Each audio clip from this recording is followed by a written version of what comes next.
மயில்சாமி பிரகாஷ்ராஜுக்கு ஒதுக்கப்பட்ட அதே சின்னம். விசில் சின்னத்தின் வரலாறு. விஜயின் தமிழக வெற்றி கழகத்திற்கு விசில் சின்னத்தை கொடுத்திருக்கிறது தேர்தல் ஆணையம். 2026 சட்டமன்ற தேர்தல் நெருங்கி வரும் நிலையில் தவேகாவுக்கு தேர்தலில் போட்டியிட எந்த சின்னத்தை தேர்தல் ஆணையம் கொடுக்கும் என்கிற எதிர்பார்ப்பு தவேகாவிடம் விஜய் ரசிகர்களிடம் எழுந்தது. நாட்களுக்கு முன்புதான் விசில், கிரிக்கெட் பேட் உள்ளிட்ட 10 சின்னங்களை குறிப்பிட்டு அதில் ஏதேனும் ஒன்றை தங்களுக்கு ஒதுக்குமாறு தவேகா சார்பில் தேர்தல் ஆணையத்திடம் மனு கொடுக்கப்பட்டிருந்தது. அதே நேரம் அதில் விசில் சின்னத்தை தவேகா தரப்பு விரும்பி கேட்டதாக சொல்லப்படுகிறது. தற்போது அந்த சின்னமே அவர்களுக்கு கிடைத்திருக்கிறது. ஏற்கனவே கோட் படத்தில் வரும் ஒரு பாடலில் விஜய் விசில் போடு என பாடுவார்.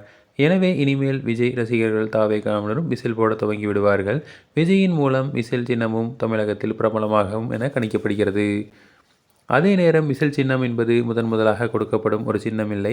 ஏற்கனவே நடிகர் மயில்சாமி சில வருடங்களுக்கு முன்பு சென்னையில் சுயேட்சையாக போட்டியிடும் போது அவருக்கு விசில் சின்னம் கொடுக்கப்பட்டது. அதேபோல நடிகர் பிரகாஷ்ராஜ் 2019ஆம் வருடம் கர்நாடகாவில் சுயேட்சையாக போட்டியிட்டார். அப்போதும் அவருக்கு விசில் சின்னம் ஒதுக்கப்பட்டிருந்தது குறிப்பிடத்தக்கது.